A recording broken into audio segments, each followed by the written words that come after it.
Allez, je crois qu'on va pouvoir Oui, commencer. on On va y est aller. 46, donc bon, tout le monde est à l'heure. En plus, même il y en avait quelques-uns qui étaient déjà bien en avance. Donc on va essayer de ne pas perdre trop de temps. Merci beaucoup à tous dans ces temps difficiles d'avoir fait l'effort de venir nous rejoindre en visio pour cette formation des présidents.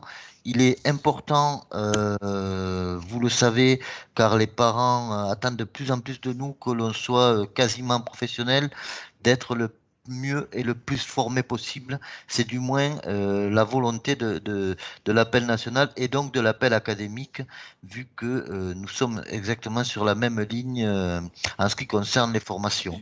N'hésitez pas à poser vos questions tout au long de la formation par le chat. Véro et moi, nous essaierons de vous y répondre.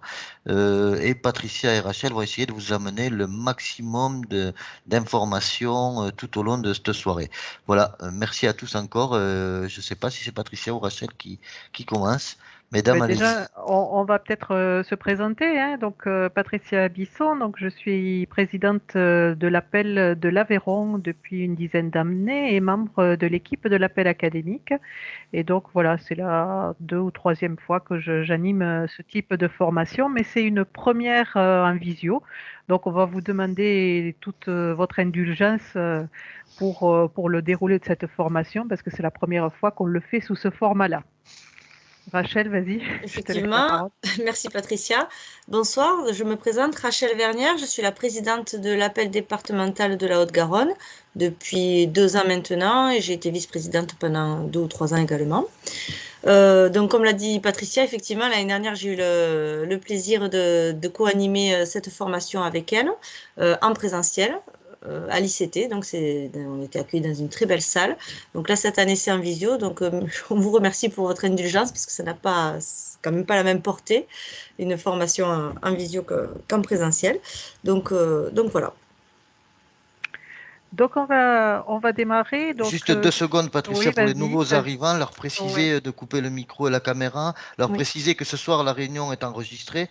Donc, tout ce qui apparaît sur le chat n'apparaîtra pas sur la rediffusion, mais si vous êtes enregistré parce qu'on voit votre caméra, vous serez rediffusé sur notre site web à partir de demain. Voilà. Bonne Voilà, donc soirée. maquillez-vous bien, faites-vous beau, parce que ça. Voilà. On coupe la Donc, caméra sinon. voilà. Donc c'est Rachel qui va commencer avec le PowerPoint, hein. Donc je vais essayer de le retrouver sans trop de mal pour vous le présenter. Donc moi, ça me fait perdre tout le suivi du chat. Donc je vais pas pouvoir répondre en direct, mais Dominique saura faire ça très bien. Hein. De toute façon, il y aura des temps de questions. Et on pourra répondre en bloc à ces questions-là. Et après, Dominique et Véronique vous répondront en direct via le chat. Voilà, très bien. Oh, bon, je retrouve pas. Je vais y arriver, je vais y arriver. Je sais pas ce qui se passe. C'est la magie de la technique. Ah ouais, non, mais c'est toujours. Pourtant, il y était il y a 2 secondes. Et là, il y est ou pas? Non? Non. Non, non, non. Ça ne va pas.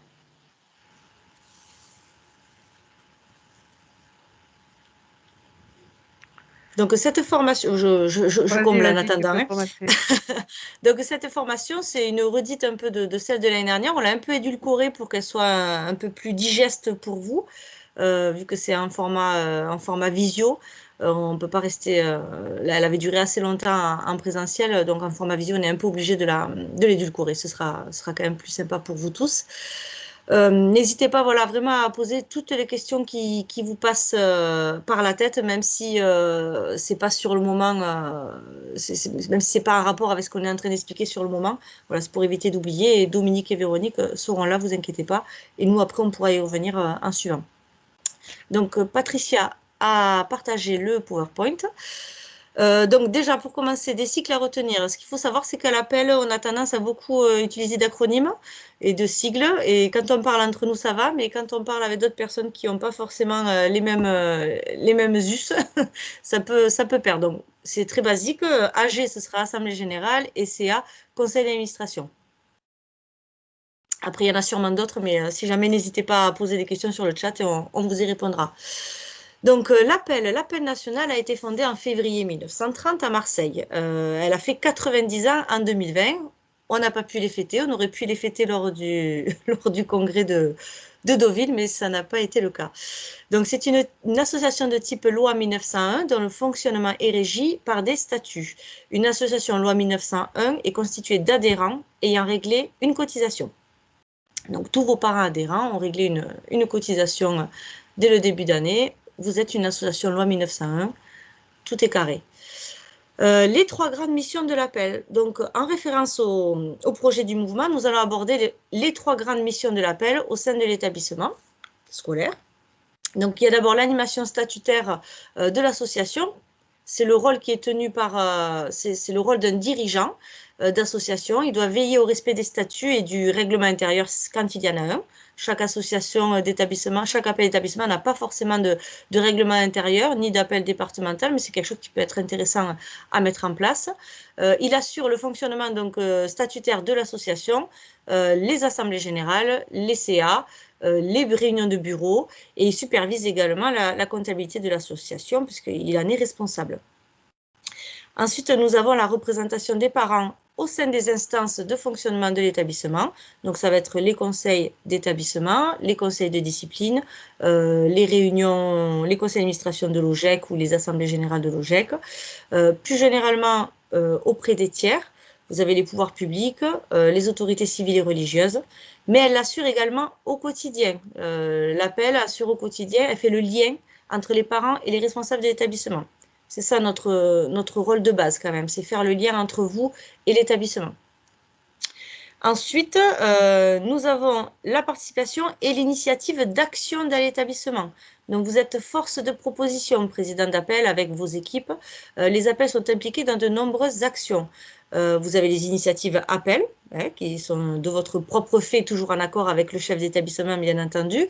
Donc, ça va être l'accueil des nouveaux parents, l'accompagnement des parents correspondants en début d'année et tout au long de l'année pour faire en sorte qu'ils mettent bien en œuvre leur mission.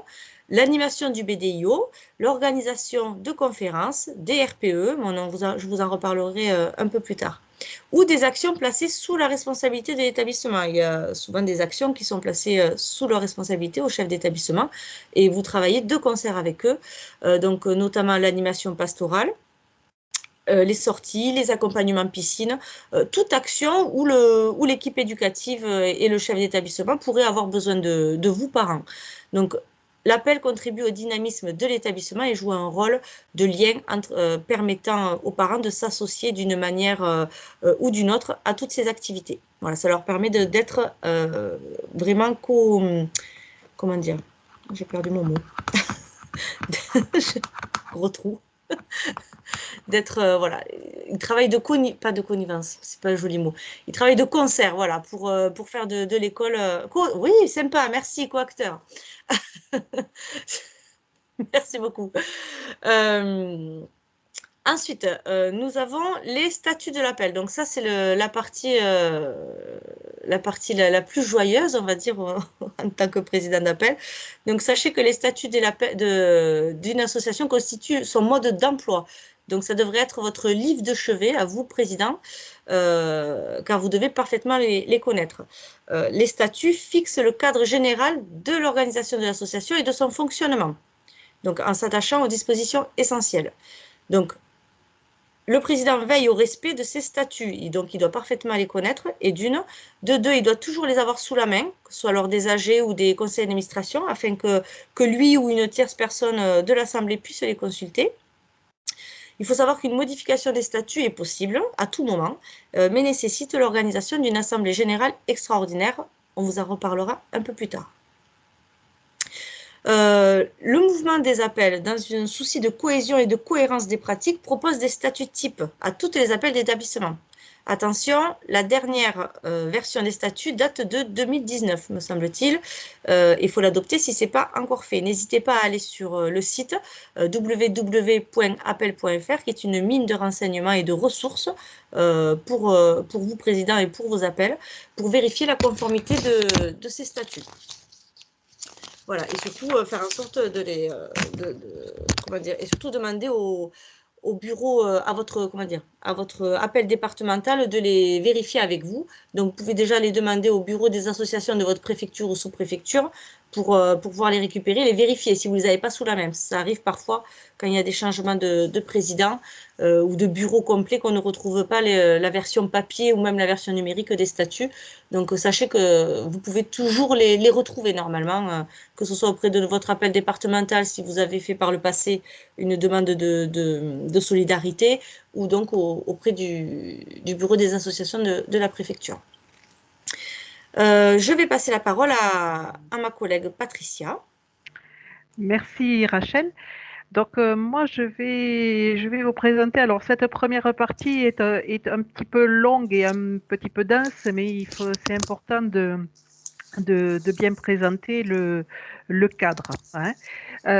Donc voilà, moi je vais vous parler surtout du fonctionnement statutaire de l'association Appel, hein, avec Rachel, et donc pour bien comprendre le fonctionnement d'une association. Hein. Donc une association est constituée d'adhérents. Hein. Alors pour l'appel, les adhérents, ce sont les détenteurs de l'autorité parentale des enfants scolarisés dans l'établissement ou les parents d'un élève majeur scolarisé dans l'établissement. Ce sont des parents qui se sont acquittés de leur cotisation annuelle. Alors, le principe, Rachel parlera plus tard, hein, un peu plus de la cotisation, mais c'est d'une adhésion par famille.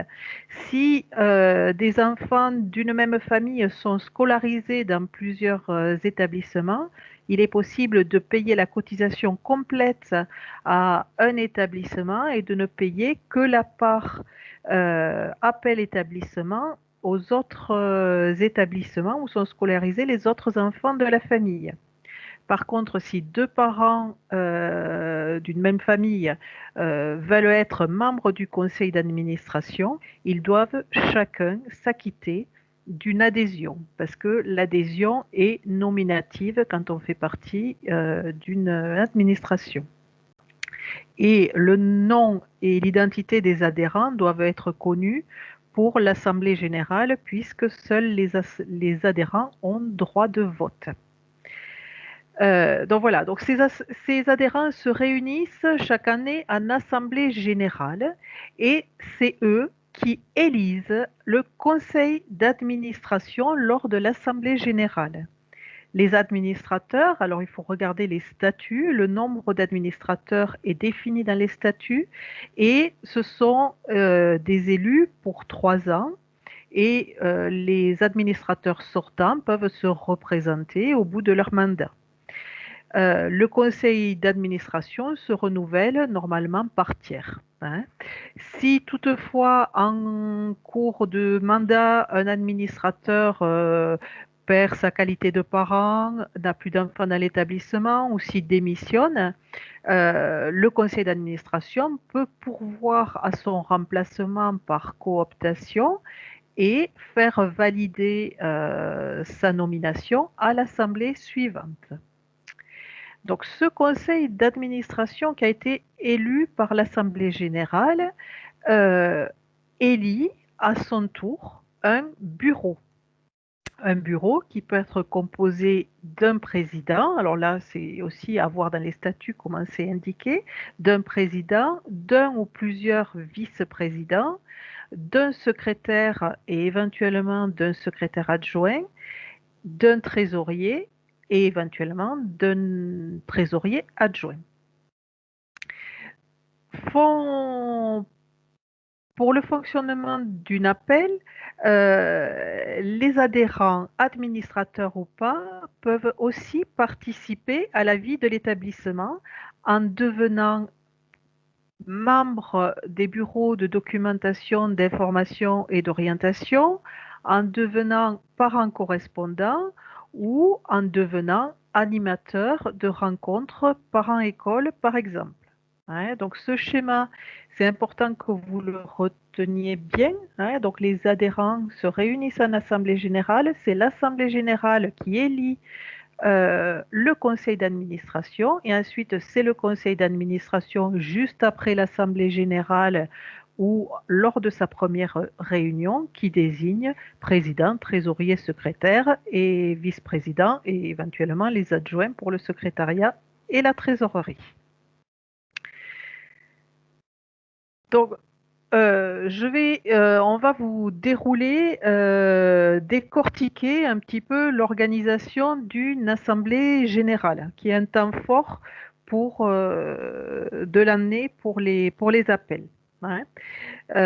Donc, c'est le déroulé type, hein, d'une assemblée générale qui est l'instance souveraine, hein, qui se réunit une fois au moins par an, qui peut également être convoquée, hein, à tout moment pour délibérer sur un sujet ou une orientation importante. Voilà, les étapes d'une assemblée générale statutaire, ça répond à certaines règles, hein. Donc, c'est présenter le rapport moral de l'année précédente et demander l'approbation sur ce rapport moral euh, aux adhérents. C'est présenter le rapport financier et demander donc l'adhésion, la validation de ce rapport financier par les adhérents, hein. C'est ce qu'on appelle le quitus, hein. C'est un gros mot, on en reparlera. Euh, c'est aussi un temps pour présenter les orientations de l'association, hein, et le budget prévisionnel. Comment est-ce qu'on envisage de mener ces actions? C'est aussi le moment où il est important de voter le montant de la cotisation qui sera appelé l'année suivante euh, à- pour l'adhésion à l'appel qui sera appelé auprès des parents. Et donc, il peut y avoir des questions diverses, mais dans une assemblée générale, ces questions diverses doivent être prévues à l'avance. On ne peut délibérer en assemblée générale que sur des questions mentionnées dans la convocation. Et donc ensuite, c'est aussi procéder à l'élection du conseil d'administration. Alors, on va dans la diapo suivante, vous décortiquez un petit peu l'organisation d'une assemblée générale pour une appel, hein, comment procéder. Donc déjà, la première question, c'est qui invite-t-on, hein? Donc, les assemblées générales, hein, on invite l'ensemble des parents, qu'ils soient adhérents ou non de l'association, ainsi que les membres de droit, hein. Donc, un membre de droit pour l'appel, c'est le président de l'appel départemental qui est membre de droit de l'appel. N'ont droit de vote donc à cette assemblée générale que les parents adhérents, hein. Même si tous les parents ne sont pas adhérents, c'est important de les inviter pour leur présenter l'appel, l'association, ses projets, c'est une occasion de leur faire découvrir ce qu'est l'appel. Donc, invitez tous les parents et vous pouvez aussi leur proposer d'adhérer au moment de l'Assemblée générale. Alors, des personnes extérieures à l'appel peuvent être aussi invitées, hein. Donc, je pense qu'il est important d'inviter le chef d'établissement, hein. Son appui est indispensable pour que l'appel puisse mener à bien ses projets. C'est du coup très important de le convier à l'association générale, qui est aussi l'occasion pour lui de dialoguer directement avec les parents. C'est aussi important de convier le président au GEC, hein. Les parents le connaissent souvent mal, hein. C'est un moyen de le présenter et de renforcer aussi les liens de coopération que l'appel peut avoir avec l'OGEC. Et là, c'est encore un acronyme, il faut que je dise, c'est l'organisme de gestion de l'enseignement catholique. C'est l'autre association, c'est l'association qui gère financièrement l'établissement, hein, les bâtiments et le personnel qui n'est pas enseignant. Et voilà, après, c'est à se poser la question, est-ce qu'il y a intérêt à inviter d'autres personnes, donc de la communauté éducative, hein, les cadres éducatifs, les enseignants, éventuellement le responsable pastoral ensuite, selon les relations que vous avez avec votre commune pour une école, il peut être intéressant aussi d'inviter le maire ou l'adjoint chargé des affaires scolaires. Alors, quelles que soient les personnes extérieures à inviter, c'est important de prévoir à l'avance, de fixer les conditions de leur présence, euh, leur intervention, sur quoi est-ce qu'elle peut porter, hein, ou est-ce qu'ils sont simples auditeurs, et quantifier le temps d'intervention si ces invités interviennent. Donc voilà un petit peu au niveau des invités.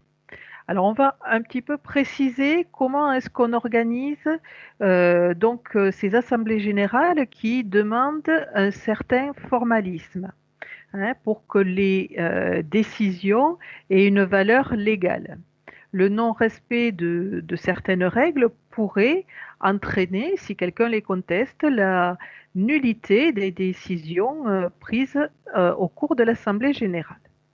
Alors, avant l'assemblée générale, c'est important de la préparer, hein. Ce temps de préparation est primordial. Il permet d'obtenir le consensus de l'ensemble des administrateurs pour présenter à l'assemblée générale un projet cohérent et validé par les membres du conseil d'administration. Il faut se présenter avec un projet commun et être d'accord sur ce qu'on présente. Ça garantit une bonne tenue des assemblées générales et dans un climat serein et en toute transparence. Hein, donc, c'est important de préparer cette assemblée générale en amont avec un conseil d'administration, hein, où seront étudiés avant l'assemblée générale et discuter le renouvellement des administrateurs, le rapport d'activité, comment est-ce qu'il est présenté, les comptes, valider ces comptes en conseil d'administration préalablement à l'AG, clôturer l'exercice, prévoir le budget prévisionnel et la proposition de montant de la cotisation à faire en suivant, hein. Et c'est important lors de ce CA aussi de prévoir toutes les questions de forme. Qui fera la présentation, comment, hein, de prévoir qui s'occupe des convocations, hein, c'est important, ces convocations à l'Assemblée générale. Il faut veiller à ce que le moyen utilisé atteigne tous les parents, alors à voir en fonction des coutumes dans l'établissement. Ouais, est-ce que c'est par mail? Est-ce que c'est par écrit? Est-ce que c'est par affiche, par voie de presse? Hein, et s'intéresser, donc travailler sur cette convocation de façon à mobiliser un maximum de parents sur, sur le projet de l'association, en présentant bien l'association et pour donner envie aux parents de rejoindre l'appel. Il peut être intéressant pour aussi attirer du monde de proposer une animation lors de cette assemblée générale, un débat sur une question éducative, une projection audiovisuelle et d'organiser un temps convivial. Évidemment, en période de Covid, ça a été un peu plus compliqué de faire des temps conviviaux. Et il faut pas oublier lors de la convocation d'inviter d'éventuels candidats à rejoindre l'association, donc de faire un appel de candidature avec la convocation. Il est important de respecter le délai pour convoquer l'Assemblée générale. Dans les statuts, il est prévu qu'elle doit être convoquée, la convocation doit partir au moins 15 jours avant la date retenue. L'ordre du jour puisque comme je vous l'ai dit précédemment, une assemblée générale ne traite que les points énumérés à l'ordre du jour. C'est important de bien travailler les points qui vont être abordés: rapport moral, rapport financier, orientation, vote de la cotisation, et éventuellement spécifier les questions diverses et l'élection du conseil d'administration. Il y a lieu de joindre tout document complémentaire à la prise de décision, ou de les mettre à disposition des participants de façon à ce que chacun puisse avoir l'information préalablement à la réunion. Lors des assemblées générales, des personnes qui ne peuvent pas participer peuvent se faire représenter. Donc, vous devez joindre un pouvoir, c'est-à-dire que donc une personne peut représenter au maximum 2 autres personnes à l'assemblée générale. C'est pas plus de 2 pouvoirs portés par la personne présente. Voilà. Et pour à préparer aussi, c'est prévoir tout le matériel dont vous avez besoin pour le bon déroulement de cette assemblée générale. Donc voilà un petit peu ce qu'il faut retenir sur comment préparer cette assemblée générale. Donc pour le déroulement pendant l'assemblée générale, lors de l'assemblée générale, c'est important que vous ayez avec vous les statuts et éventuellement le règlement intérieur si l'association l'appelle, s'en est doté d'un, et de penser à récupérer avant l'ouverture de l'AG la feuille de présence émargée par les participants. Il est très conseillé de faire émarger cette feuille de présence pour la validité de l'Assemblée générale. Donc, l'Assemblée générale ne délibère que sur les questions inscrites à l'ordre du jour. Les votes. Les votes pour les assemblées générales sont prises à la majorité simple, c'est-à-dire le nombre de voix favorables qui est supérieur au nombre de voix défavorables. En assemblée annuelle, il concerne obligatoirement l'approbation des comptes et du rapport moral pour que soit donné quitus aux membres du bureau, c'est-à-dire les décharger de leurs responsabilités sur les fautes connues à ce moment-là. Et donc les votes, c'est pour l'élection et le renouvellement des membres du conseil d'administration et pour valider le budget prévisionnel et le montant de la cotisation annuelle pour l'année à venir. Alors, si on parle de vote, c'est la question aussi du mode de scrutin. Donc, ça peut être fait à main levée, mais le président doit s'assurer au préalable que personne ne demande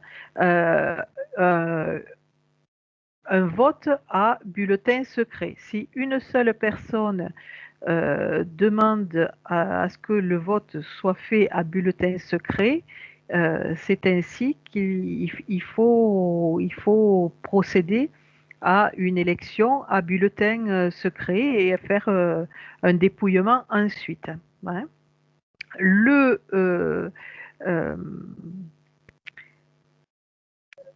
Pour des décisions importantes ou des questions qui peuvent porter sur des points contradictoires, ça peut parfois être important de passer par une élection à bulletin secret pour que chacun garde toute sa liberté de choix et de décision dans l'expression de son point de vue. Alors, le vote du quitus, donc j'y reviens. Donc, c'est très important pour le rapport moral et pour le rapport financier, parce que approuver le rapport moral et le rapport financier présentés lors de l'Assemblée générale ça revient donc à décharger les administrateurs de leurs responsabilités à l'égard des adhérents pour les fautes connues au moment du vote. Hein. Alors, ça n'exonère pas s'il y a des responsabilités civiles à l'égard des tiers, ni de leurs responsabilités civiles pour des fautes découvertes ultérieurement ou s'il y a des fraudes, si c'est des fautes pénalement répréhensibles, ça n'exonère pas non plus. Mais le quitus permet de décharger le conseil d'administration de sa responsabilité suite à l'Assemblée générale. Donc après, il y a aussi des choses importantes à réaliser après une assemblée générale. Hein. Donc, l'élection du bureau doit se faire donc, lors de la première réunion du conseil d'administration.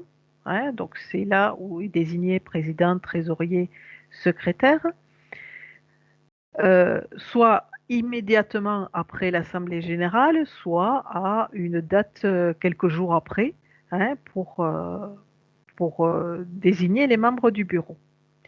Il ne faut pas oublier de faire les déclarations légales, hein, c'est-à-dire que le compte rendu du conseil d'administration, hein, les changements de dirigeants de l'appel doivent être notifiés par le secrétaire de l'appel au greffe des associations de la préfecture ou de la sous-préfecture, selon les cas, où ont été déposés les statuts.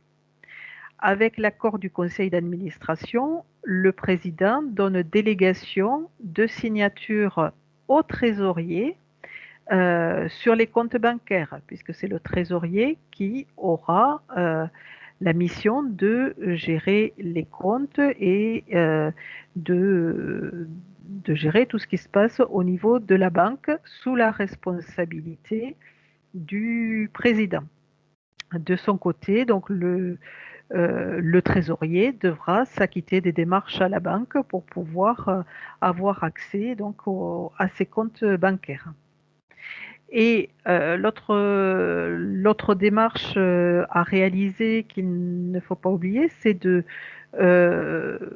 signifier aux partenaires, hein, le plus tôt possible, la composition de ce conseil d'administration, hein, auprès de l'appel départemental ou de l'appel académique, hein, mais aussi informer les partenaires locaux de l'élection d'un nouveau président, prendre contact par exemple avec la mairie et avec d'autres associations. Donc voilà, je vous ai brossé rapidement, j'espère qu'il y a des questions qui vont sortir sur le chat. Hein. Et donc pour faire un premier bloc sur le fonctionnement de l'association, je vais passer la parole à Rachel pour qu'elle présente, elle, les particularités de l'Assemblée générale extraordinaire. Je suis là. Donc, les particularités de l'Assemblée générale extraordinaire. Elle n'est convoquée que pour des circonstances exceptionnelles.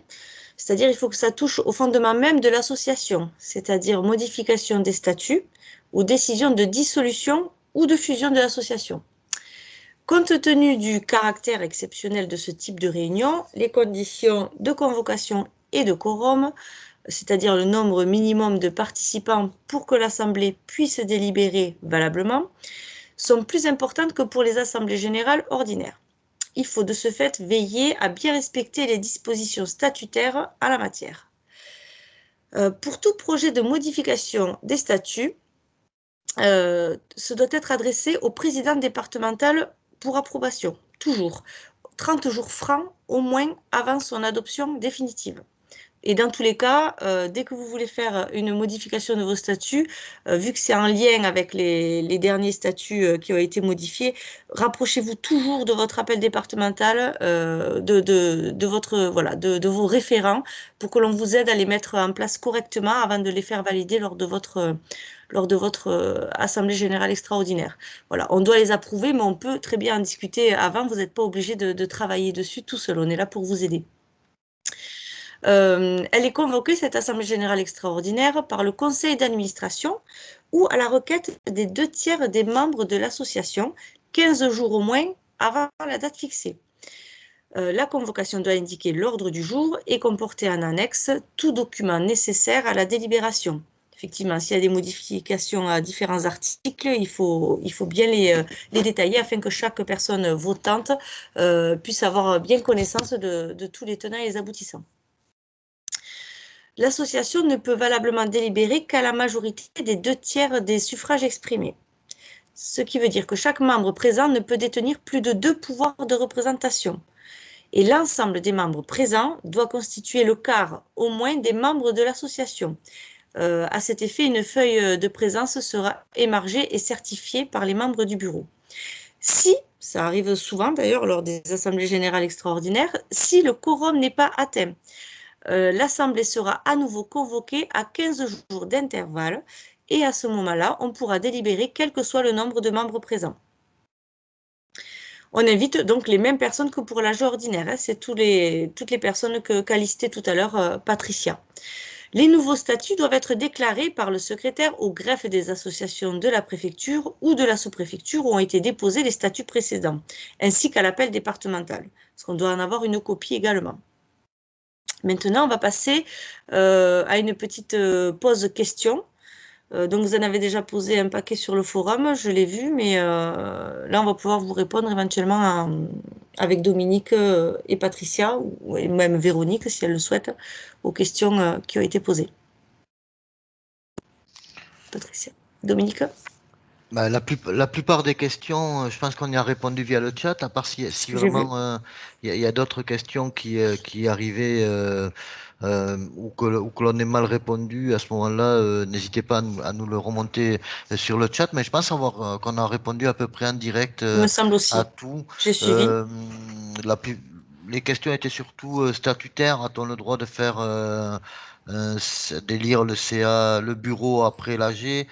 Patricia lui a répondu en direct également. Non, sinon je pense qu'on a répondu à peu près à toutes les questions. Questions sur les assurances. Donc effectivement, si jamais votre établissement est assuré au Mutuelle Saint-Christophe, vous n'avez pas besoin de prendre une assurance complémentaire. Si jamais votre établissement, c'est rare, n'est pas assuré au Mutuelle Saint-Christophe, là, il faut quand même que vous preniez une assurance pour vous couvrir effectivement. C'est à questionner avec l'assureur de l'établissement. Est-ce que l'assurance de l'établissement couvre ou pas les activités en tant que responsabilité civile de l'appel? Hein, donc, si la mutuelle Saint-Christophe prévoit ça, hein, qui est une mutuelle de l'enseignement catholique, hein, qui est en lien avec l'enseignement catholique, c'est pas le cas des autres assurances. Donc là, après, c'est à voir, hein, au cas par cas. Une question qui était importante, on y a répondu en direct, mais il vaut mieux peut-être le repréciser. Oui, c'est est-ce que les non-adhérents peuvent donner un pouvoir? Non, c'est compliqué. Non, le principe, alors le principe n'ont droit de vote que les parents qui adhèrent à l'appel. Donc, une personne qui n'a pas adhéré ne peut pas donner son pouvoir puisque, comme elle n'a pas adhéré, elle n'a pas droit de vote. Hein, donc c'est juste les parents adhérents à l'appel qui ont droit de vote. Par contre, comme je l'ai dit au début, il y a tout intérêt à inviter tous les parents pour leur montrer le travail réalisé par l'appel, pour leur présenter l'appel et le mouvement. Hein, donc ça, on en a parlé déjà hier soir, et puis il va y avoir un autre atelier en fin de semaine, vendredi, pour présenter les services de l'appel. Donc voilà, les parents, vous avez tout intérêt à inviter tout le monde mais n'ont droit de vote que ceux qui adhèrent au mouvement en payant leur cotisation annuelle. Juste préciser peut-être tant qu'on est sur la partie statutaire et les pouvoirs, que les pouvoirs ne peuvent avoir lieu qu'en AG. Il n'y a aucun pouvoir qui soit valable lors d'un CA. Donc ne vous fatiguez pas à faire des pouvoirs entre vous, ça sert à rien. Dans un conseil d'administration, on ne peut pas faire de pouvoir. Peut-être Patricia, repréciser parce que la question est revenue malgré que tu l'aies précisé Oui. sur le côté physique. En fait, c'est la personne physique doit être représentée par l'élu. L'adhérent doit être la personne physique. On peut pas être adhérent. On peut pas. Pour être élu, il faut être l'adhérent propre physiquement. Oui, donc ce que j'ai expliqué, c'est que l'adhésion est nominative, c'est-à-dire elle est pas au nom d'une, même si le principe c'est de dire une adhésion par famille. Ensuite, si les parents veulent participer à la vie du mouvement en faisant partie du conseil d'administration ou du bureau, ils doivent chacun être adhérents parce que cette adhésion est nominative. Et pour être membre d'un conseil d'administration, il faut avoir payé sa cotisation annuelle à l'appel. Juste peut-être plus, je pense que là c'est Rachel, toi qui dois y répondre parce que c'est Saint-Jean-Bessières, donc c'est chez toi. Euh, voilà, elle dit elle regrette de ne pas avoir eu ces informations avant, mais bon, n'hésitez pas à vous rapprocher de l'appel 31 qui fonctionne avec des référents, je Des crois. référents, Hein. oui, au niveau de l'appel 31, et je crois qu'à Bessières, c'est Marie-Laure. Il me semble qu'elle a déjà contacté, en plus qu'elle a déjà été en contact au moins avec quelqu'un de l'appel de là-bas. Sachez que tous les référents, normalement, vous avez reçu les coordonnées de vos référents. Au tout début, ils ont été nommés, donc il faut vraiment pas hésiter à les appeler, que ce soit par les appeler même sur leur téléphone ou texto, ça marche bien aussi. Parce que ben, en journée, on peut pas forcément répondre au téléphone si on est au travail, mais faut vraiment pas hésiter à nous contacter. Voilà, nous, on peut pas, on vient vous donner des informations quand on les a. Mais c'est vrai qu'après, si vous avez des questions, faut pas hésiter à nous contacter directement, surtout que dans le 31, on a quand même mis en place ce système de référents et ça roule assez bien. Donc, faut vraiment pas hésiter à nous contacter. Alors, il y a une question intéressante pour les parents divorcés là, qui viennent de sortir sur le chat hein, concernant la cotisation. Hein. Donc, deux solutions. Soit les parents, certes, s'entendent plus et se séparent, mais s'entendent en cause suffisamment pour dire, bon, ben, on paye qu'une cotisation et en tant que famille d'un enfant. Hein. Par contre, si chacun veut être adhérent, il peut l'être à titre propre pour pouvoir recevoir le magazine Famille et Éducation notamment et pour marquer son adhésion à l'appel. Donc ça, c'est tout à fait possible. Ensuite, voilà, la cotisation est payée en une seule fois en début d'année dans l'établissement du plus jeune enfant. Une question intéressante, si un parent souhaite être membre de l'association, enfin, souhaite faire partie de l'association, donc je pense que ça doit être du CA ou du bureau, et qu'il ne peut pas être présent lors de l'AG, peut-on quand même les lire pour le conseil d'administration? Il faut avec un pouvoir, il donne pouvoir à quelqu'un pour le représenter, pour porter sa candidature, s'il ne peut pas être présent lors de l'Assemblée générale pour se faire élire. Hein. On connaît ça régulièrement avec des parents de jeunes enfants qui peuvent pas forcément se libérer sur l'AG qui a lieu à 20 heures et qu'ils ont personne pour garder leurs enfants à ce moment-là. Les élections chaque année du tiers du CA sont statutaires, donc obligatoires. Sur les anciens statuts, oui, mais sur les statuts que l'on a modifiés il y a maintenant 2 ans, nous avons enlevé justement cette partie qui était très compliquée à mettre en place dans nos établissements, vu que généralement les parents quittent l'établissement quand les enfants s'en vont, hein, puisqu'on n'a pas le choix, et c'est pas obligatoirement le tiers qui se renouvelle tous les 3 ans. Voilà, donc ça c'est à organiser dans chaque établissement. Ouais. Et effectivement, oui, il y a eu une évolution sur les statuts et ça, je ne l'ai pas corrigé dans mon topo. D'accord. Bon, on va peut-être continuer, hein. Alors là, on vous a brossé. Alors c'est peut-être un peu lourd, hein, parce que c'est un gros morceau, hein, ces assemblées générales. Après, ça va être un peu plus rapide, hein. Donc on va reprendre. Alors je vais retrouver mon PowerPoint. J'espère que je vais tomber sur le bon d'entrée. Ça a l'air. Non, il veut pas. Hop, c'est pas le bon non plus.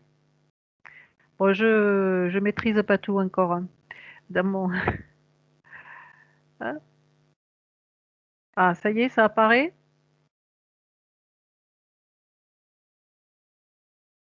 C'est Ah, revenu. c'est revenu, mais alors du coup, Il faut le mettre en diaporama. Enfin, voilà. ouais, mais là, je pense qu'il y a un truc que je maîtrise pas complètement. Tu aurais dû relancer le diaporama à partir de ta diapo, juste, mais c'est pas grave, Ouais, mais du coup, tu vas y arriver comme ça. je perds tout sur le truc. Bon, allez, on y est.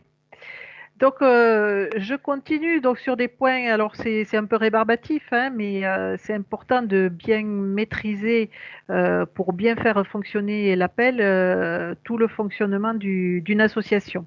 Donc, je continue avec le conseil d'administration, hein. Donc, son rôle, hein. Donc, le conseil d'administration, il est chargé, donc les membres élus, de la gestion courante de l'association et de mettre en œuvre les orientations présentées lors de l'assemblée générale.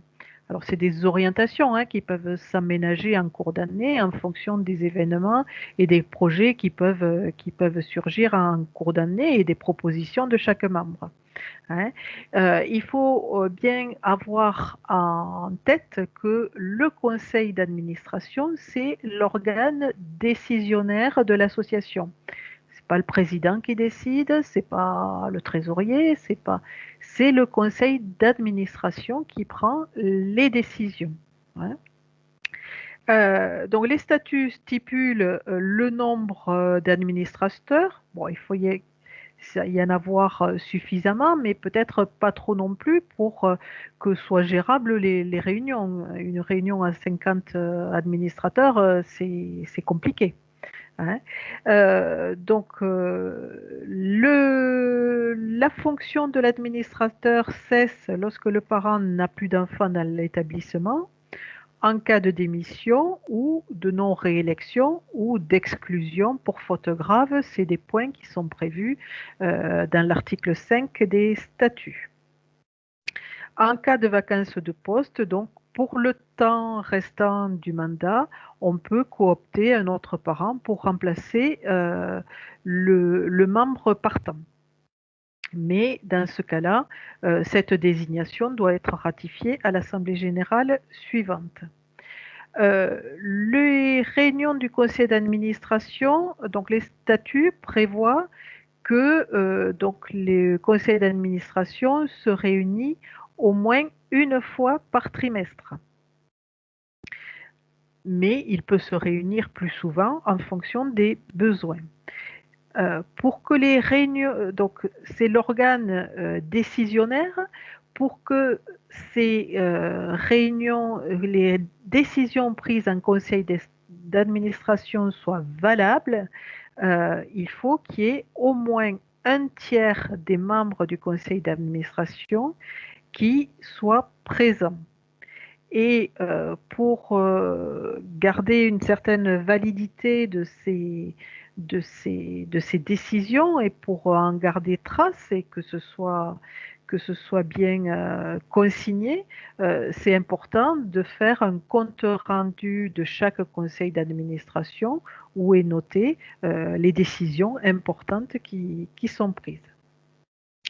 Donc, les membres du un conseil d'administration, ce qui est important, c'est pour un président de rendre acteur une majorité de membres, hein, donc de ne pas concentrer sur ses seules épaules pour pas s'épuiser non plus toutes les charges de la gestion de l'association. C'est important de déléguer et de confier des responsabilités et des missions clairement définies aux personnes qui se proposent et qui ont envie donc d'être acteurs dans l'appel.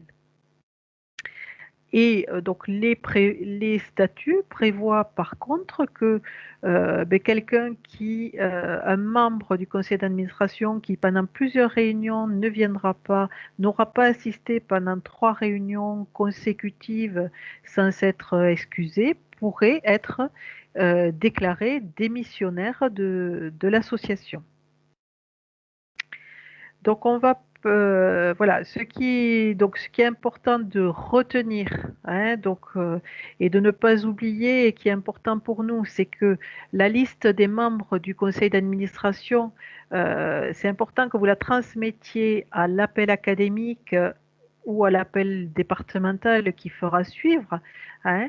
C'est important d'enregistrer, c'est au président d'appel d'enregistrer la liste des membres du conseil d'administration sur l'espace privé du site appel.fr pour donner accès aux ressources présentes sur ce site aux membres de son conseil d'administration. Ouais, donc le président s'inscrit, il reçoit des identifiants, il va ensuite compléter son équipe et chaque membre recevra par mail ses identifiants pour pouvoir accéder à cet espace privé.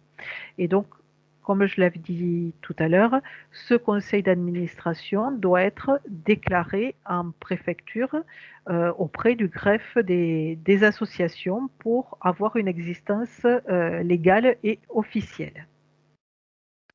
Donc, on l'avait vu dans le schéma de fonctionnement des associations, l'Assemblée générale élit le conseil d'administration et ensuite, donc, c'est le conseil d'administration qui va choisir parmi ses membres un bureau, hein, donc, qui est l'instance de direction, hein, et on va voir un petit peu son rôle. Hein. Il se compose à minima d'un président, d'un trésorier, d'un secrétaire, mais il peut être complété par un vice-président ou plusieurs vice-présidents selon la taille de l'appel, un trésorier adjoint et un secrétaire adjoint. C'est toujours intéressant de doubler les postes pour se partager le travail et faire un travail collégial et pas porter seul toutes les charges. Hein. Donc la mission du bureau, c'est d'animer et de préparer le travail du conseil d'administration, de coordonner, d'organiser la mise en œuvre des décisions prises, de suivre la réalisation de ce qui a été décidé en conseil d'administration et d'assurer la gestion financière, donc ça c'est le trésorier, et la gestion administrative de l'association, tout ce qui est courrier, diffusion, communication, c'est plutôt le secrétaire qui se charge de ça. Et donc, c'est cette équipe de 3 ou 6, 7 personnes, hein, selon la taille et selon s'il y a des adjoints et des vice-présidents, qui gèrent l'association. Donc, le président, lui, son rôle est de représenter l'association dans tous les actes de la vie civile, par délégation du conseil d'administration. Hein, donc, il administre cette association assisté des membres du bureau. Il est investi des pouvoirs à cet effet. Il ouvre au nom de l'association les comptes bancaires et il donne obligatoirement délégation de signature au trésorier. C'est important de prendre une décision en conseil d'administration, notamment lors du conseil d'administration électif, où il est bien spécifié que donc, le président donne délégation de signature sur les comptes à telle et telle personne désignée trésorier. Hein, et c'est important régulièrement de faire un point en conseil d'administration sur l'état des comptes pour s'assurer que le conseil d'administration a s'assurer de la bonne gestion des comptes. Hein. Il peut être important pour des sommes importantes de penser à prévoir qu'au-delà d'une telle somme, selon la taille de l'association, c'est à définir en conseil d'administration, qu'il faut avoir une double signature pour faire un chèque pour débloquer tel ou tel argent. Par exemple, le président et le trésorier doivent obligatoirement signer au-delà d'une dépense au-delà de 2 000 euros, par exemple. Le secrétaire, lui, il est chargé de tout ce qui concerne la correspondance et les archives. Il rédige les convocations, les procès-verbaux, les comptes rendus des délibérations et il en assure l'archivage et donc il exécute les formalités prescrites par la loi 1901, c'est notamment les déclarations en préfecture. Le trésor, alors il y a un atelier, donc ça va être jeudi soir, un atelier pour former les secrétaires. Hein. Le trésorier, donc eux, ils seront formés, si je ne me trompe pas, demain soir. Lui, il est plus chargé de la gestion de l'association, de percevoir les recettes et d'effectuer les paiements sous le contrôle du président. Il tient une comptabilité régulière de toutes les opérations et rend compte au conseil d'administration et à l'Assemblée générale qui statue sur sa gestion. Alors, ce à quoi il faut être vigilant, c'est que les membres du bureau ne peuvent pas cumuler leur mandat avec une responsabilité au sein de l'établissement ou de l'organisme de gestion. C'est-à-dire qu'un parent qui est membre du bureau, admettons trésorier ou secrétaire ou président, ne peut pas non plus avoir soit être membre du conseil d'administration de l'OGEC, soit c'est aussi le personnel OGEC, par exemple, une ATSEM ou la femme de ménage de l'établissement qui a des enfants dans l'école, qui est parent d'élèves et qui voudrait être membre de l'APEL, elle peut être dans le conseil d'administration, mais elle ne peut pas avoir une fonction dans le bureau. Hein, parce que ce qu'il faut savoir, c'est que le président est membre de droit, le président de l'association de l'APEL est membre de droit de l'OGEC et il pourrait y avoir des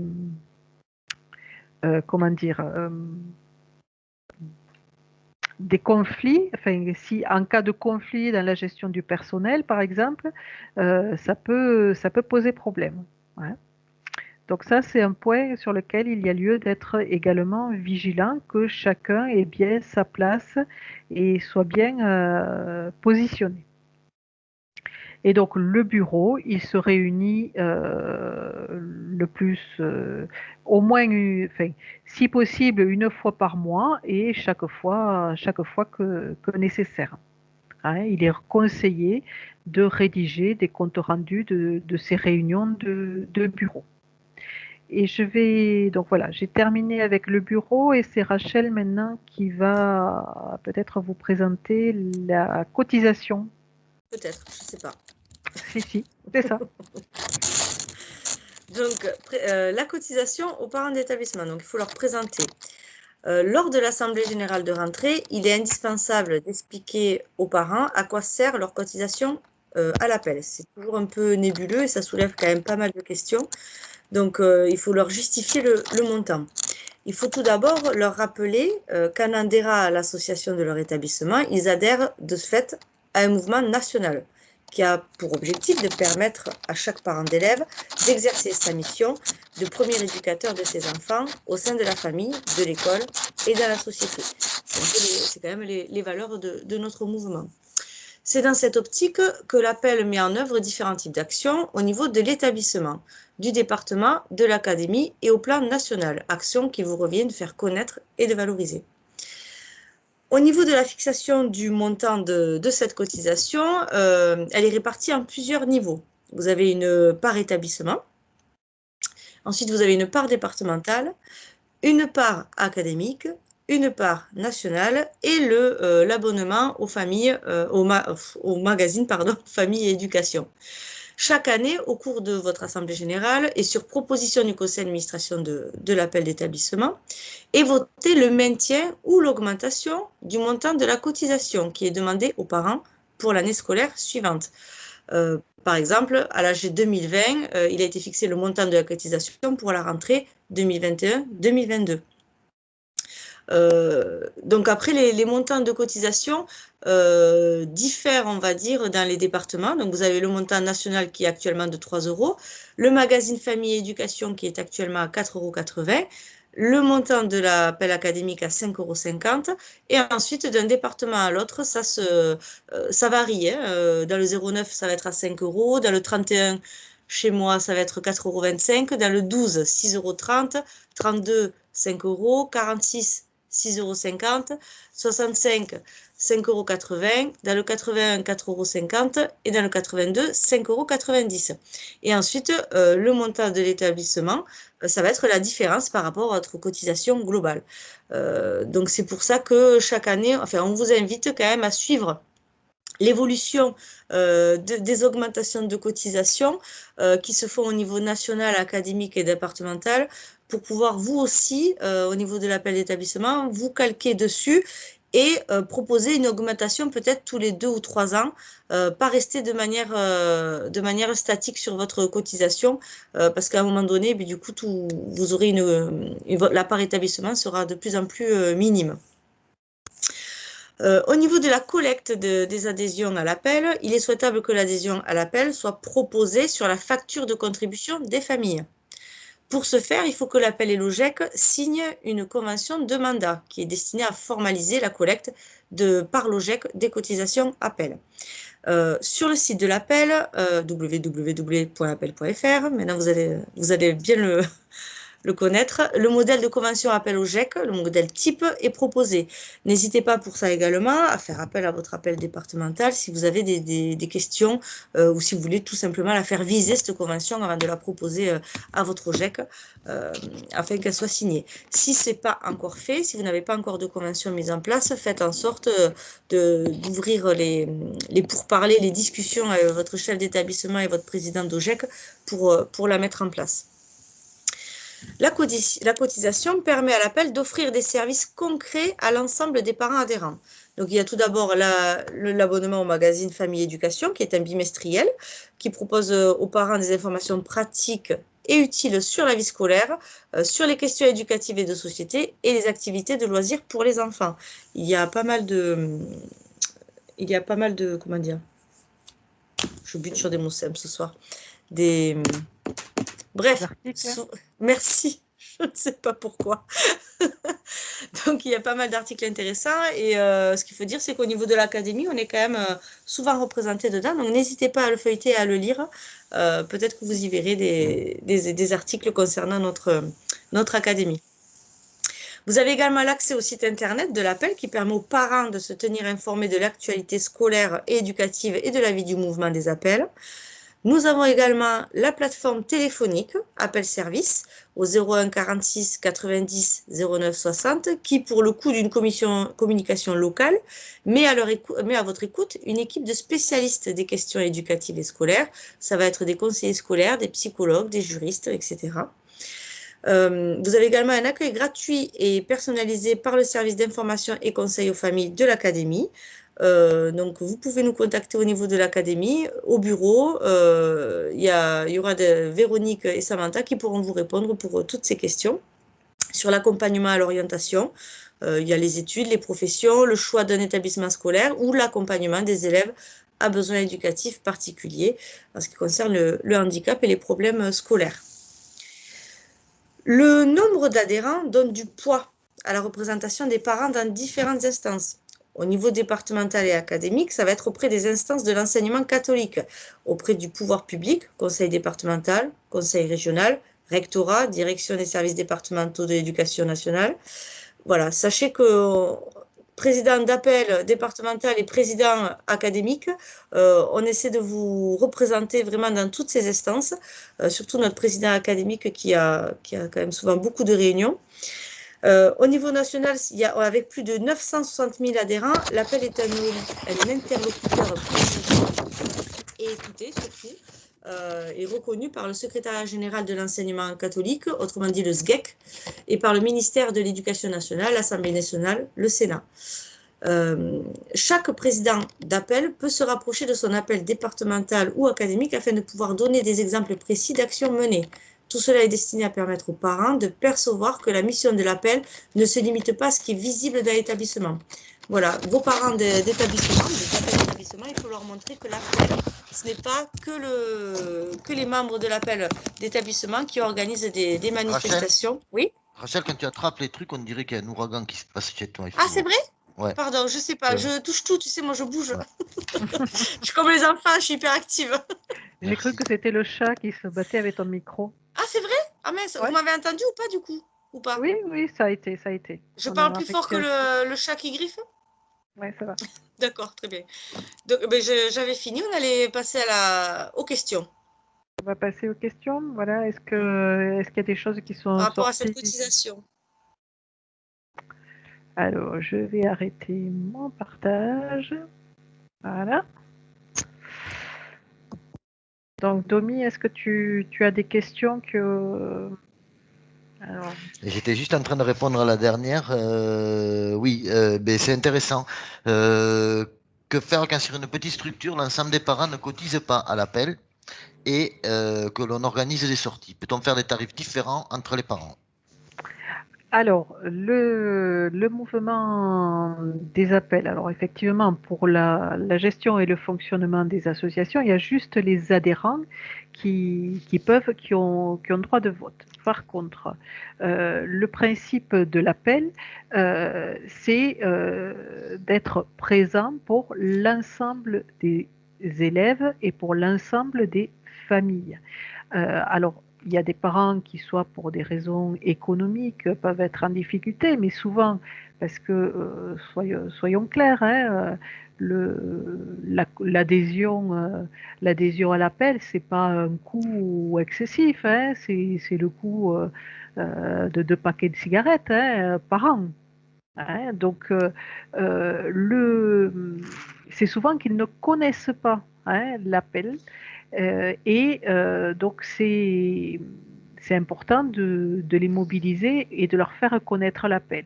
Mais par contre, voilà, l'appel, elle est là pour tous les élèves sans distinction de l'adhésion ou pas. C'est un principe fondateur de l'appel. Donc, c'est la condition sine qua non, hein, pour que l'on soit en fait le seul représentant de parents d'élèves reconnus par l'enseignement catholique dans les statuts de l'enseignement catholique. C'est la volonté de la Conférence des évêques de France qu'il n'y ait pas eu de pluralité dans les parents d'élèves, qu'il n'y ait qu'un seul mouvement qui représente les parents d'élèves. Donc, dans les statuts, ils ont marqué qu'il fallait qu'il y ait un seul mouvement qui est reconnu par l'enseignement catholique, c'est le mouvement des appels. Mais pour cela, il faut que d'abord nous fassions l'accueil de tous et de toutes les différences, mais que nous représentions tous les parents adhérents ou non adhérents de l'enseignement catholique sous contrat. En fait. Je ne sais pas si j'ai répondu. Si. Je trouve que oui, c'est tout à fait ça. Hein. Je vois sortir des questions sur la convention appel au GEC pour les adhésions. Hein, vous la signez une fois et elle est valable en suivant. Hein. Il n'y a pas besoin de la renouveler plusieurs fois. Hein. Voilà. Il y a une question qui revient sur les parents séparés. Ouais. Chacun doit payer sa cotisation en totalité ou la moitié de la cotisation chacun? Alors, soit chacun veut adhérer et recevoir le même magazine et famille éducation, et à ce moment-là, chacun paye sa cotisation, soit ils s'entendent, mais en tout cas, c'est la totalité de la cotisation qui doit être versée en une seule fois à l'OGEC, si c'est l'OGEC qui le perçoit, ou à l'appel, si c'est l'appel qui la perçoit directement. Mais Hein. dans la mesure où Et, c'est nominatif, de toute façon, et ce c'est sera celui qui qu'au nom adhère d'un qui est seul. adhérent, c'est celui qui paye qui est adhérent. Donc même dans le cas de parents divorcés, c'est soit, j'ai souvent rencontré le cas, soit chaque parent adhère en son nom propre, voilà, j'adhère, je suis adhérent, ou soit il y en a qu'un seul qui adhère sur les deux. Mais on ne peut pas payer une cotisation à deux. Il n'y a qu'un seul adhérent par cotisation. Alors, je sais qu'il y a certains établissements qui le font, hein, qui prélèvent les parents au prorata même. Hein, des fois, la cotisation d'appel est prélevée. Mais il faut savoir que c'est pas statutaire. La cotisation d'appel, elle est indivisible. Elle doit être prélevée en une seule fois et par adhérent. On ne peut pas la diviser. On ne peut pas Voilà, non et plus, elle est appelée dans le courant du premier trimestre et donc le listing des parents adhérents doit remonter au plus tôt, hein, si possible, fin octobre, courant novembre, à l'appel académique pour permettre derrière le routage du magazine Famille et Éducation. Et donc, une fois que l'appel académique a enregistré ces listings d'adhérents, elle envoie la note de débit qui doit être réglée en suivant sous quinzaine par l'appel d'établissement ou par l'OGEC selon comment vous êtes entendu sur la gestion. voilà, Catherine Des nous fois. demande si les enfants sont dans deux établissements différents, mais tu avais déjà répondu, me semble, tout à l'heure. Oui, Voilà. je vais repasser, c'est pas. Doit-on régler deux fois les parts départementales, académiques et nationales? Alors, on peut toujours régler deux fois, hein, voilà, mais il suffit que vous signaliez que vous êtes adhérent dans un autre établissement, que vous payez uniquement la part appel d'établissement pour pouvoir être adhérent aussi de l'appel d'établissement, avoir droit de vote et faire partie du conseil d'administration. Ou alors vous vous entendez si c'est dans une appel, si c'est pas dans l'établissement du plus jeune où est habituellement payée la cotisation, si c'est dans un autre établissement que vous voulez participer plus à l'appel et vous investir, vous pouvez vous arranger pour payer la cotisation entière dans cet établissement-là et ne payer la part établissement que dans les autres. Voilà, il faut quand même bien préciser que si vous ne payez que la part d'établissement, vous avez le droit, bien sûr, de voter à l'AG puisque vous êtes adhérent, mais vous ne pourrez pas candidater même pour être au CA. Chaque élu de l'appel, peu importe le niveau, doit avoir payé sa cotisation en intégralité. En fait. Voilà. Ensuite, je pense qu'on a répondu hein, sur la plupart des questions qui sont arrivées, puisque Véro répond elle aussi. Oui, oui, on avait répondu à peu près partout. Si jamais vous voyez qu'on en a oublié, n'hésitez pas à les reposer sur le chat. Sinon, je pense que... Voilà, je vois une réaction, hein, c'est pas évident et c'est pas communiqué. Voilà, c'est aussi le rôle du président, hein, de se tenir informé, de se rapprocher du président départemental, hein, qui a été formé pour pouvoir expliquer ça et diffuser cette information auprès des parents et puis en parler aussi avec l'OGEC et avec le chef d'établissement pour gérer les cas particuliers. Alors, rapprochez-vous de votre président départemental, rapprochez-vous du secrétariat de l'appel académique ou départemental s'il y en a un, mais n'hésitez pas non plus à aller sur appel.fr. Vous êtes, n'oubliez pas, presque 1 million de parents actuellement dans l'enseignement catholique et adhérents à l'appel. Si vous allez sur le forum, ça m'étonnerait que vous soyez le premier à avoir eu le problème à laquelle vous cherchez la solution. La solution doit y être déjà, d'ores et déjà. N'oubliez pas non plus et n'hésitez pas non plus à contacter le numéro vert qui est gratuit, qui est mis à votre disposition. On vous le rappelle, si vous allez sur le site www.appelacatoulouse.fr, vous avez tous ces éléments.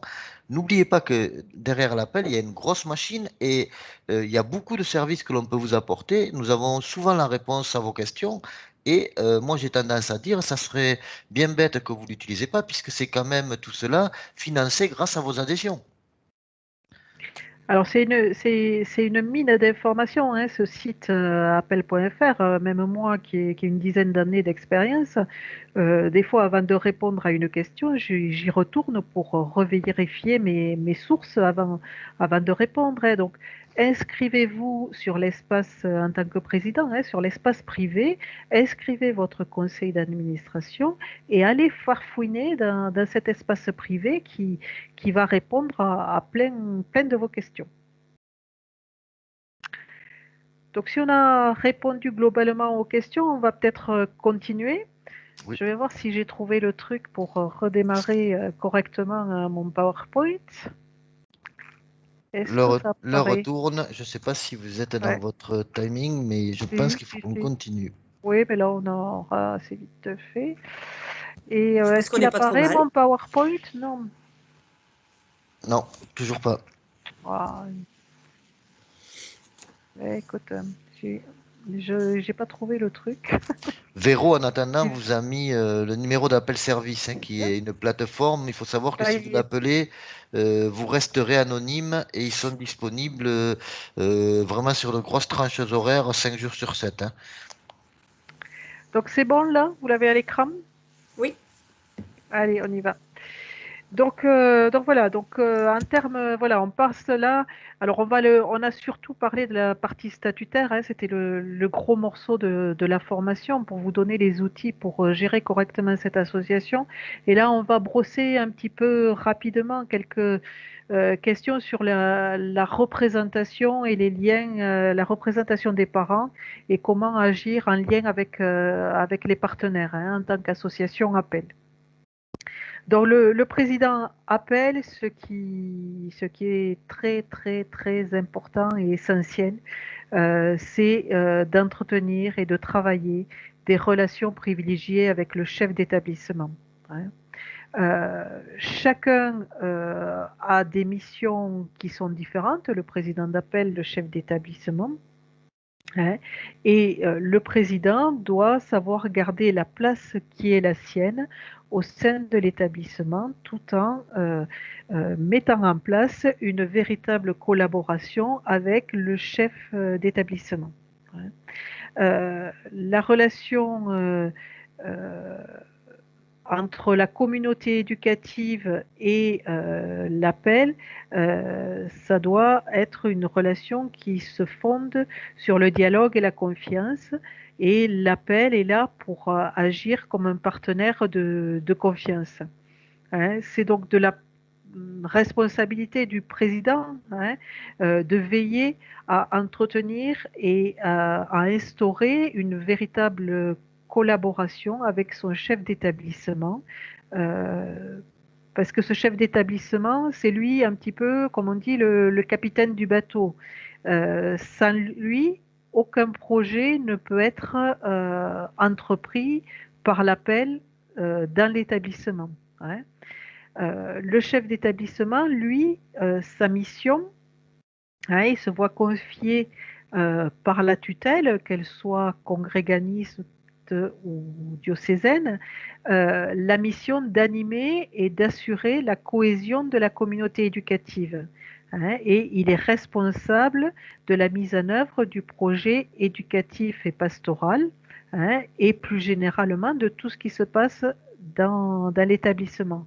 Et l'appel, c'est une association qui est rattachée à un établissement. Le titre de chaque appel le dit bien, hein. C'est l'appel, je ne sais pas, Sainte-Marie de tel endroit, hein. Donc c'est toujours rattaché à un établissement. Donc c'est en lien avec ce chef d'établissement que tout doit se faire. Des questions une question qui revient souvent, c'est est-ce que le chef d'établissement doit participer aux réunions appel, hein. Donc en la matière, il n'y a pas tellement de règles, hein. C'est plus une question d'habitude et d'usages locaux. Néanmoins, donc il n'y a pas d'obligation à inviter systématiquement le chef d'établissement à l'intégralité des conseils d'administration. Par contre, pour travailler ces liens et cette confiance, c'est important de l'inviter au moins à une partie des conseils d'administration, tout en laissant peut-être une autre partie pour que les membres du conseil d'établissement puissent échanger et délibérer librement pour prendre les décisions qui leur reviennent. Hein, du coup, c'est important de bâtir des ordres du jour précis, hein, avec peut-être prévoir un petit peu des horaires sur combien de temps on va passer sur chaque question et prévoir sur quel temps vous prenez la présence du chef d'établissement pour aborder des questions importantes. Hein. Donc voilà, après, on en avait parlé au début, hein, la présence du chef d'établissement est importante lors de l'assemblée générale, hein, où il peut être là, où c'est important qu'il entende un petit peu les réactions et, des parents et qu'il puisse échanger avec eux. Ouais. Il peut donc également intervenir lors de l'AG ou en CA pour évoquer les projets importants ou des situations particulières qui se présentent. Donc,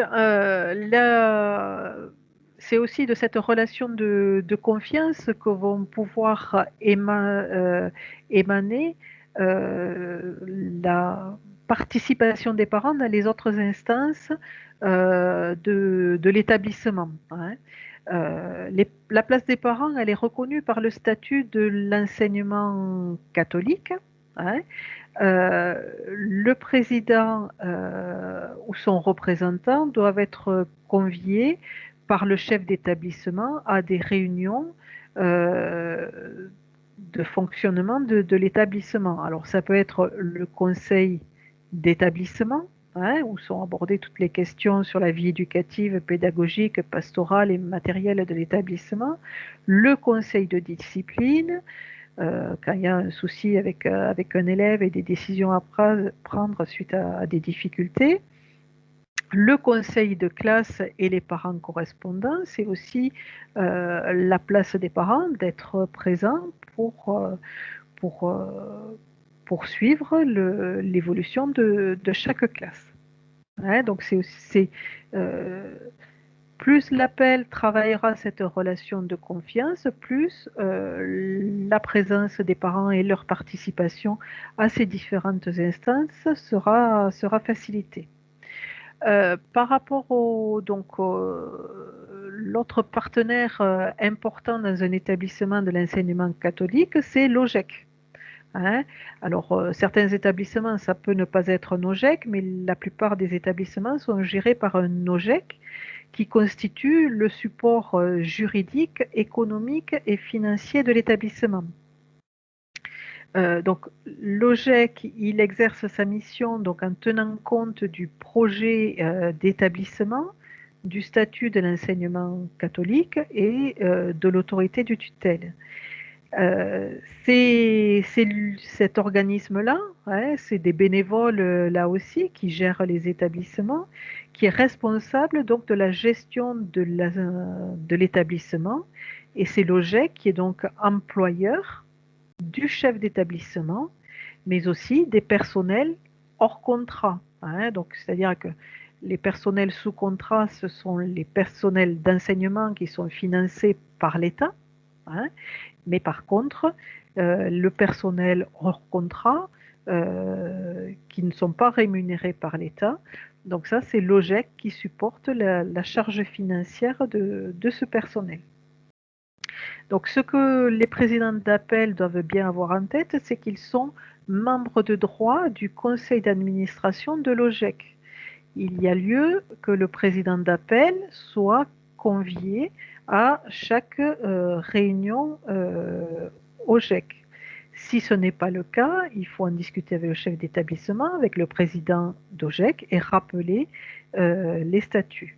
C'est très important, tout comme l'importance de la bonne relation entre l'appel et le chef d'établissement, mais aussi que l'appel et l'OGEC entretiennent de bonnes relations dans l'intérêt de la communauté éducative et du bon fonctionnement de l'établissement. Vous travaillez tous au GEC Appel dans le même but, dans le même intérêt, le bon fonctionnement de l'établissement dans l'intérêt des élèves et des familles. Voilà, donc je le redis encore, hein, même si les parents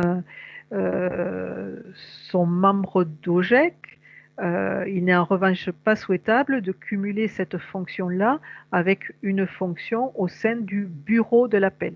On peut être membre du conseil d'administration, mais pas membre du bureau de l'appel. Et donc voilà, l'appel aussi d'établissement doit aussi être en lien avec son appel départemental. Pour rappel, dans les statuts, le président de l'appel départemental ou son représentant sont membres de droit de tous les conseils d'administration des appels d'établissement. Alors, ils ne sont pas forcément en mesure de participer à tous les conseils d'administration, mais c'est au moins important de les convier à chaque année à l'Assemblée générale. Vous pouvez également vous présenter pour être membre du conseil d'administration de l'appel départemental. En fonction des départements, voilà. Après, c'est à voir à se présenter lors de l'Assemblée générale, d'entrer en lien avec le président de l'appel départemental pour faire partie de cette équipe. Et donc l'appel départemental, c'est aussi important d'être en lien avec elle parce que bon, voilà, elle vous transmet toutes les informations sur la vie du mouvement, des propositions d'animation, le concours de crèche, la semaine des appels.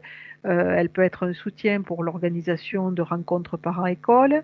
Donc c'est important que donc toutes ces informations puissent être reçues par le président appel, mais soient aussi partagées et diffusées aux membres du conseil d'administration pour peut-être construire des projets nouveaux, différents, qui n'ont pas été faits jusque-là. Et du coup, c'est important aussi d'être en lien avec donc d'être présent aux réunions initiées par l'appel départemental de façon à ce que chacun puisse mieux se connaître, échanger et donc évoquer ses projets et ses difficultés. Donc ce qu'on voulait aussi vous souligner, c'est que pour le président d'appel, même s'il n'est pas disponible parce qu'il ne peut pas se démultiplier à l'infini, il ne faut pas qu'il hésite à déléguer sa présence, sa fonction, pour que d'autres le représentent. Ce qui est important, c'est qu'il puisse être présent auprès de ses partenaires pour que l'appel soit présenté, vive et existe. Et je vais peut-être laisser la parole maintenant à Rachel qui va peut-être brièvement parler un petit peu des actions de l'appel. Oui, tout à fait, Patricia. Donc, pour faire connaître l'appel et ses services et pour accompagner les familles et leurs enfants, il y a plusieurs choses que vous pouvez faire. Dans un premier temps, donc là, cette année, avec cette rentrée Covid, ça a été très compliqué, voire impossible dans certains établissements. Mais l'accueil aux familles aux réunions de rentrée, c'est vraiment un des points de rencontre phares pour sensibiliser les parents, les familles à l'appel. C'est-à-dire, c'est l'occasion de leur présenter l'appel et ses services gratuits, l'ICF, le site, la plateforme Appel Service, mais aussi de sensibiliser les nouveaux parents dans l'intérêt d'adhérer à l'appel et pourquoi pas de rejoindre le conseil d'administration. À ce moment-là, vous pouvez également distribuer de la documentation. Ça va être des plaquettes institutionnelles, le projet du mouvement, des flyers sur les services, des guides. Pour ce faire, n'hésitez pas à vous rapprocher de l'appel départemental pour vous procurer toute cette documentation. Ou vous pouvez passer directement commande de ces documents, de ces affiches sur le site de l'appel national. Si jamais vous avez des questions, n'hésitez pas à revenir vers nous. On vous aidera à faire cette commande. Il n'y a pas de souci. faut pas hésiter aussi à organiser des RPE. Les RPE, ce sont des rencontres parents-école. Elles sont en général à l'initiative de l'appel, toujours en lien avec le chef d'établissement, bien évidemment, parce qu'on n'organise rien dans l'établissement sans son accord ou sans en avoir parlé au préalable avec lui. Les rencontres par école permettent aux adultes de la communauté éducative de se rencontrer pour débattre d'un sujet éducatif. Elles sont animées par des bénévoles formés, avec une méthodologie développée par l'appel, et les thèmes proposés sont aussi riches que diversifiés et donc propices aux échanges. Il y a des RPE sur l'autorité, sur la motivation, sur l'alcool et le cannabis, le harcèlement, tout dépend les niveaux scolaires de vos enfants, il y en a pour tout le monde. Donc pour ça, il faut vous rapprocher de votre appel départemental ou consulter le site pour pouvoir organiser une RPE.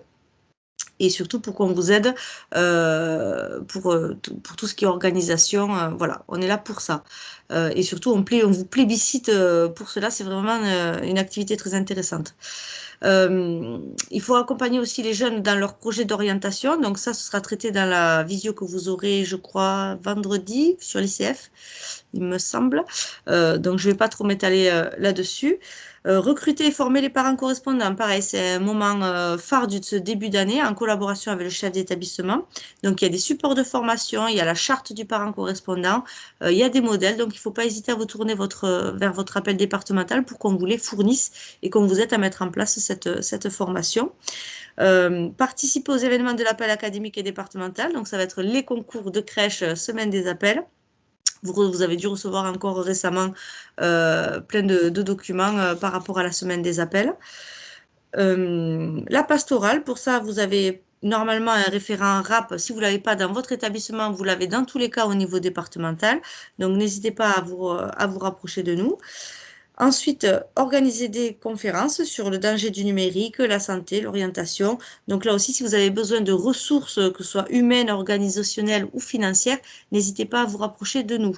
Comme on vous l'a dit, vous cotisez. C'est un peu dommage de ne pas utiliser les services qu'on peut mettre à votre disposition. Ensuite, au niveau des actions pour récolter des fonds, donc ça, vous le savez, c'est le b.a.-ba du président d'appel et de son équipe qui rentre dans l'appel. C'est la première chose qu'on fait le mieux. Souvent, ce sont ces types d'actions. Ça va être les kermesses, les tombolas, l'auto, marché de Noël, soirée festive.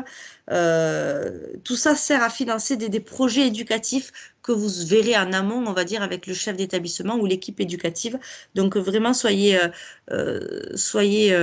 force de proposition auprès de votre chef d'établissement pour lui proposer des animations intéressantes et surtout lui rappeler que vous êtes là pour l'aider à financer des projets.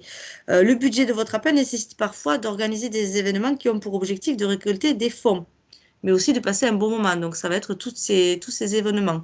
On veut passer un bon moment, certes, mais ça sert quand même. Le premier objectif, c'est de récolter des fonds pour pouvoir les redistribuer à votre établissement.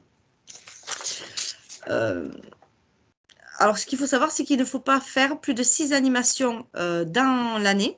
Et surtout que si vous passez de la musique, il ne faut pas oublier d'acquitter les droits d'auteur à la SACEM. Voilà, parce que si vous faites plus de 6 animations par année, vous allez être soumise aux impôts du commerce, TVA, TP, etc.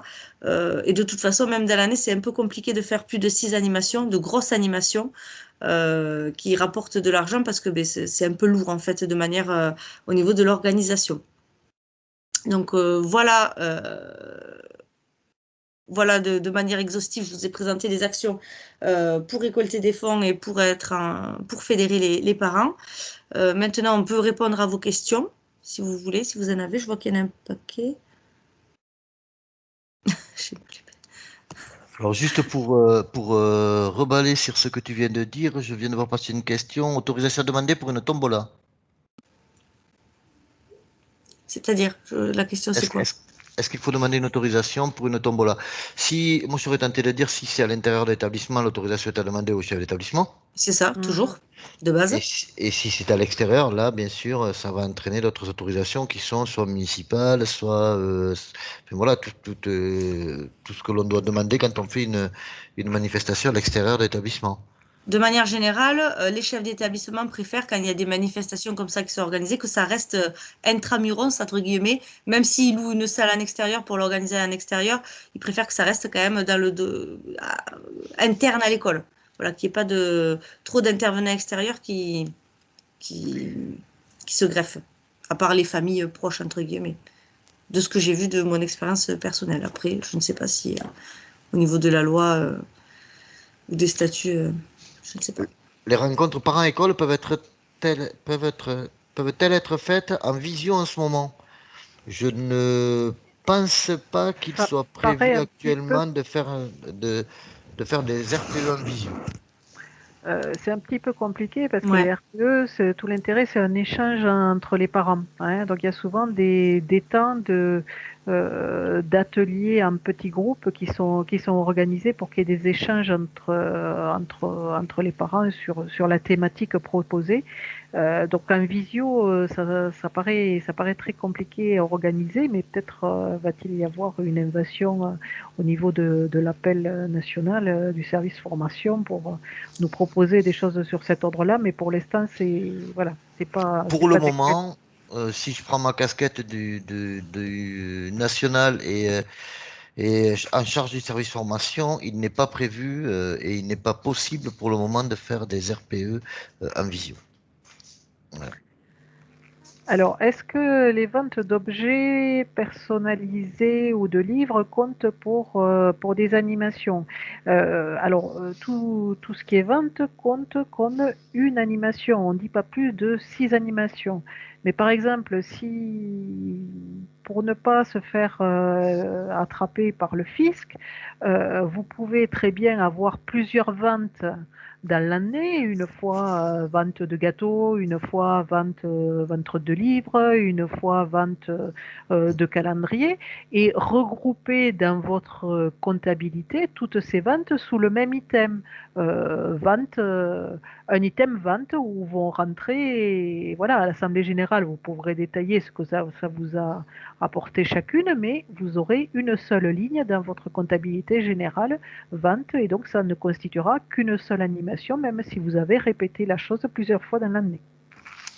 Chez nous, les bénéfices de la kermesse vont à l'OGEC.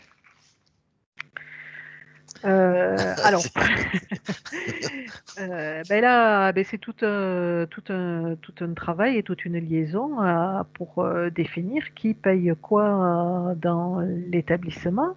Alors, effectivement, sur des petits établissements, parfois, il y a un gros soutien de l'appel pour des frais qui relèvent habituellement de l'OGEC, mais là, voilà, il faut travailler le lien appel au GEC pour voir, pour définir les sphères dans lesquelles chacun intervient dans l'intérêt de l'établissement, dans l'intérêt de la vie des élèves dans l'établissement.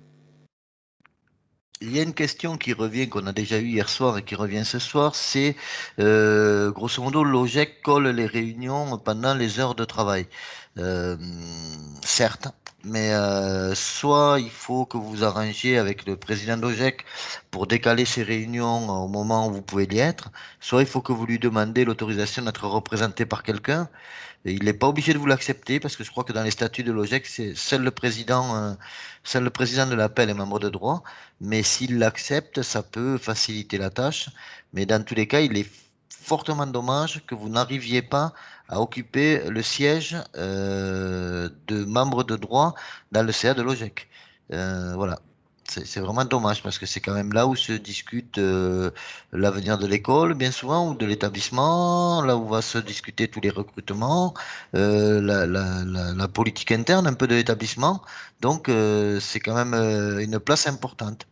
Après, moi, je serais tenté de dire, alors je vais pas me faire des amis ce soir, mais quand on prend le rôle de président, il faut savoir que il faut arrêter de faire croire à nos nouveaux présidents que c'est pas chronophage et que tout le monde peut le faire. Il faut savoir qu'il y a quand même des obligations et qu'il faut occuper les sièges que l'on s'est battu à obtenir, parce que sinon, ça va devenir compliqué de parler de communauté éducative si on ne siège pas dans les sièges qui nous reviennent de droit. La question, doit-on faire une déclaration aux impôts pour l'appel? Non, a priori, il n'y a pas de déclaration à faire. C'est plus être en mesure de fournir les justificatifs en cas de contrôle du fisc sur les comptes de l'association. C'est des contrôles qui peuvent arriver parfois. Hein. Et il y avait la question, le président appel, doit-il être convoqué aux réunions au GEC? Il me semble que j'ai vu passer ça en quelque part. Je dis oui. C'est prévu dans les statuts des OGEC. Bon, voilà, c'est peut-être, il faut demander les statuts de l'OGEC, est-ce qu'ils sont valables?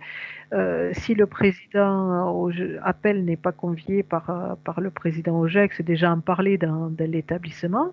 Si vraiment ça pose problème, vous pouvez le faire remonter à l'appel départemental qui fera intervenir l'UDOGEC, hein, qui est l'union départementale des OGEC, pour régler cette question-là.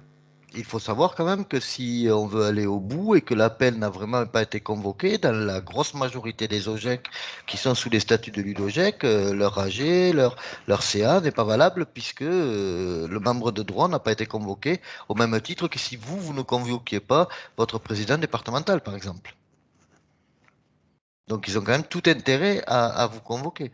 Normalement, il y a aussi un représentant des tutelles, donc souvent de la direction de Cézanne ou des tutelles à l'OGEC. Et on peut aussi, au niveau du département, mettre un peu de pression sur le directeur diocésain pour savoir qu'est-ce qui se passe dans cet établissement. Il n'est jamais bien bon, de toute façon, qu'un établissement soit opaque. Si c'est opaque, c'est qu'il y a sûrement un problème. Et que les relations, voilà, il y a quelque chose à travailler autour des relations, de créer un climat de confiance, de travail conjoint, d'être force de proposition positive pour arriver à trouver une place. Je Je vois vois que qu'il y a des difficultés là, des tensions semble-t-il, hein, dans un bureau d'appel d'établissement. Voilà, moi, je peux que vous conseiller, c'est de vous rapprocher de votre président d'appel départemental pour analyser un petit peu ce qui se passe, qu'est-ce qui pose problème, pour essayer de trouver la solution et pour voir un petit peu comment aborder les choses pour essayer d'apaiser ces tensions et pour aller vers quelque chose une dynamique plus positive. une question qui nous a été posée hier, qui nous revient ce soir, donc c'est sûrement au même endroit, je pense, et c'est au niveau d'un intervenant extérieur qui vient faire du sport dans l'établissement qui est rémunéré par l'appel. Alors, comme ma secrétaire favorite est aussi vice-présidente d'OGEC, et hier j'ai fait une réponse qui était incomplète, et elle me l'a fait remarquer ce matin, je vais donc la compléter.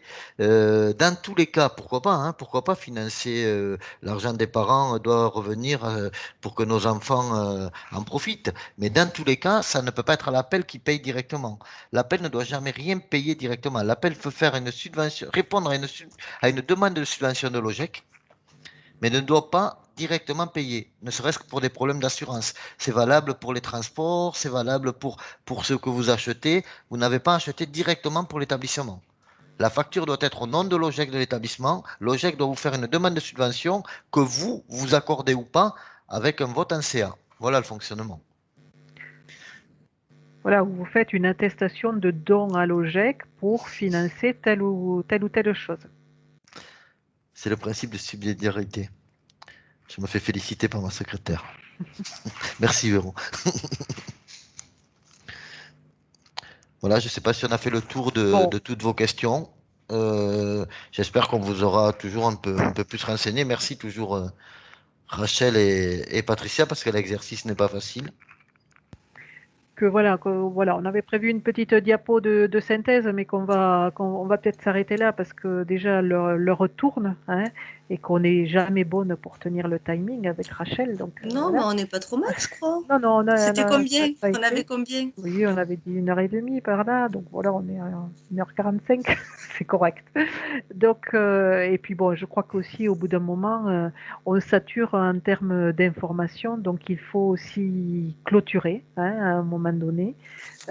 Donc on espère, alors ça a été très rapide parce que c'est un petit peu ce qu'on développe sur une journée entière.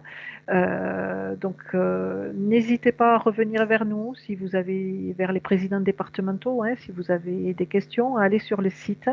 On est là pour vous accompagner dans vos fonctions et pour que vous viviez bien cette fonction de président, que vous y preniez plaisir et que vous ayez envie d'aller plus loin pour venir nous rejoindre à l'appel départemental, à l'appel académique, parce que il faut que la relève soit là pour poursuivre cette belle aventure qui dure depuis plus de 90 ans. Merci à tous en tout cas d'avoir été présents lors de cette formation, d'avoir participé avec toutes vos questions. Et j'espère qu'on a été, même si on a pas mal édulcoré la formation qui se fait en une journée, effectivement, j'espère qu'on a pu vous apporter quelques réponses ou au moins des débuts de réponses. Et comme l'a dit Patricia, voilà, n'hésitez pas à revenir vers nous. Restez pas dans votre coin.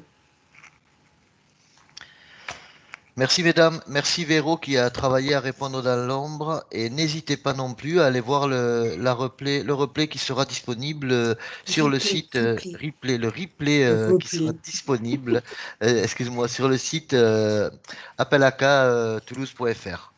Voilà, ainsi que toutes les autres formations de la semaine. Merci, bonne soirée. Merci à tous, au revoir.